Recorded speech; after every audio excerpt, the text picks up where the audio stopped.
महात्मा है, मुनि है, वैरागी है, सब कुछ उनके अंदर गुण है। मृत्यु लोक में आकर के देखा तो यहाँ क्या देखा, सब लोग पद से भ्रष्ट होते जा रहे हैं। क्या स्त्री क्या पुरुष, सभी लोग पद से भ्रष्ट होते जा रहे हैं।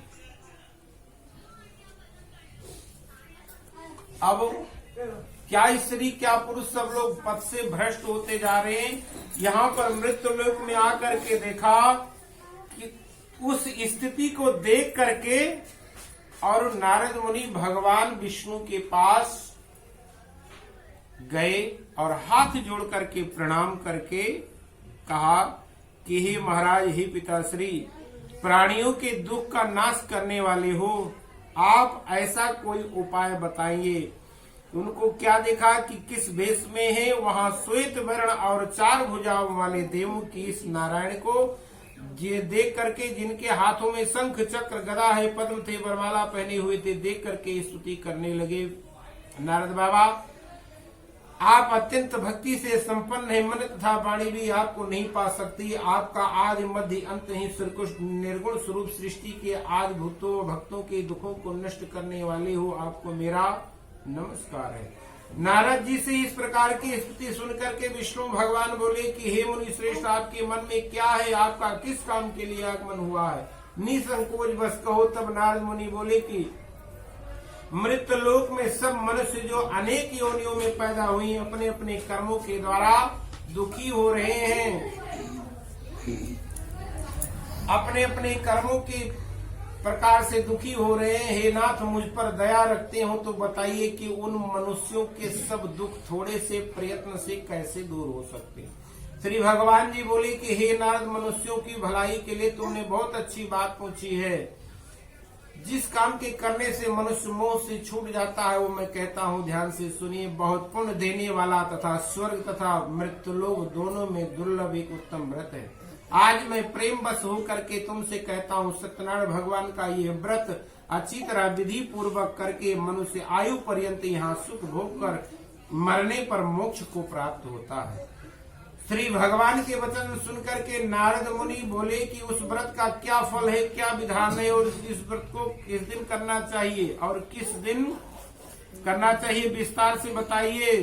भगवान बोले कि दुख शोक आदि को दूर करने वाला, धन धान को बढ़ाने वाला, सौभाग्य तथा संतान को देने वाला, यह व्रत सब स्थानों पर विजय प्राप्त कराने वाला है। भक्ति और श्रद्धा के साथ किसी भी दिन मनुष्य श्री सत्यनारायण भगवान की प्रातः काल के समय ब्राह्मणों और बंधु बांधवों के साथ धर्म प्राण होकर के पूजा करे, भक्ति भाव से नैवेद्य केले का फल, घी, दूध और गेहूं का चूर्ण, सवायाले में गेहूं के भाव में साठी का चूर्ण, शक्कर तथा गुड़ ने भक्षण योग पदार्थ जमा करा के भगवान को अर्पण कर देवे तथा बंधु बांधवों सहित ब्राह्मण को भोजन करावे, तत्पश्चात स्वयं भोजन करें। नित्य गीत आदि का आचरण करते हुए सत्यनारायण भगवान का स्मरण करते हुए अपने समय को व्यतीत करें। इस तरह व्रत करने पर मनुष्य की इच्छा निश्चय ही पूरी होती है। विशेष करके कलिकाल में भूमि पर यही एक सरल उपाय है। बोल गोविंद भगवान की जय। इस प्रकार आपका पहला अध्याय समाप्त हुआ। श्री लक्ष्मी नारायण भगवान की जय। भजमन नारायण नारायण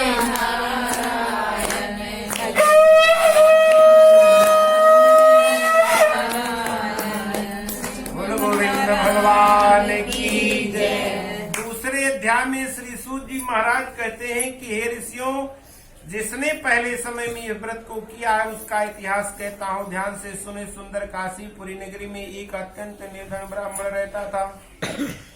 वो भूख और प्यास से बेचैन होकर के नित्य प्रति पृथ्वी पर घूमता रहता था। ब्राह्मणों से प्रेम करने वाले भगवान ने ब्राह्मण को दुखी देख करके बूढ़े ब्राह्मण का रूप धर करके उसके पास जाकर आदर के साथ पूछा कि हे विप्र, नित्य दुखी होकर के पृथ्वी पर क्यों घूमते रहते हो? हे श्रेष्ठ ब्राह्मण, ये सब मुझसे कहो, मैं सुनना चाहता हूँ। ब्राह्मण बोला कि मैं निर्धन ब्राह्मण हूँ, भिक्षा के लिए पृथ्वी पर फिरता रहता हूँ। हे भगवान, यदि आप इसका उपाय जानते हो तो कृपा करके कहो। वृद्ध ब्राह्मण बोला कि सत्यनारायण भगवान मनवांछित फल देने वाले, इसलिए हे ब्राह्मण तू उनका पूजन कर, जिसके करने से मनुष्य सब दुखों से मुक्त हो जाता है। ब्राह्मण को व्रत का सारा विधान बतला करके बूढ़े ब्राह्मण का रूप धारण करने वाले सत्यनारायण भगवान अंतर्ध्यान हो गए। जिस व्रत को व्रत ब्राह्मण ने बतलाया है मैं उसको अवश्य करूंगा। इस प्रकार अपने मन में वो संकल्प किया कि उसको करूंगा। यह निश्चय करने पर उसे रात में नींद भी नहीं आई और सवेरे उठकर सत्यनारायण भगवान के व्रत का निश्चय कर भिक्षा के लिए चल दिया। उस दिन उसको भिक्षा में बहुत सा धन मिला, जिससे बंधु बांधवों के साथ उसने सत्यनारायण का व्रत किया। इसके करने से वो ब्राह्मण सब दुखों से छूटकर अनेक प्रकार की संपत्तियों से युक्त हो गया। अभी कोई वो बिटिया बता रही थी कि मेरे पिताजी हर महीने एक सत्यनारायण भगवान व्रत करते थे। ये अवश्य करना चाहिए। यहाँ पर नाम तो ब्राह्मण का आया है, लेकिन सबके लिए बताया गया है। हर महीने, ज्यादा नहीं तो पूर्णिमा का व्रत करने से उसके घर में सब पूरा हो जाता है, भरण हो जाता है, सब कुछ जो भी कमी है सारा पूरा हो जाता है। पूर्णमासी का व्रत बहुत ही लाभप्रद होता है। अभी हमने सुना नारद जी महाराज जगत के कल्याण के लिए मृत्युलोक में जो प्राणी है, यहाँ पर नाम नहीं आया स्त्री पुरुष का, लेकिन जो भी प्राणी है सबके कल्याण की कामना को लेकर के नारद बाबा विष्णु भगवान के पास गए। नारद जी ने पृथ्वी पर बहुत कुरीतियां देखी। अगर हम सब विस्तार से इसका वर्णन करते हैं तो पहली बात कर ही नहीं पाएंगे, और अगर थोड़ा सा भी छेपक डालते हैं तो बहुत बड़ी कुरीतियां होती है। नाम क्या है? आजकल कलयुग की बात बता रहा हूं। नाम क्या है? गंगा प्रसाद। बोले भैया किसी को प्यास लगी, एक लोटा जल दे दो घर से। बोले हमारे घर में तो पानी ही नहीं, टंकी पूरी खाली पड़ी। तो ऐसे गंगा प्रसाद से क्या फायदा? नाम क्या भैया? विद्यासागर। भैया बैंक में थोड़ा चल करके मेरे फार्म पे साइन कर दो। बोले भैया मैं तो सीधा अंगूठा लगाता हूँ। अब ऐसे विद्यासागर से क्या फायदा? और बताओ, नाम क्या है?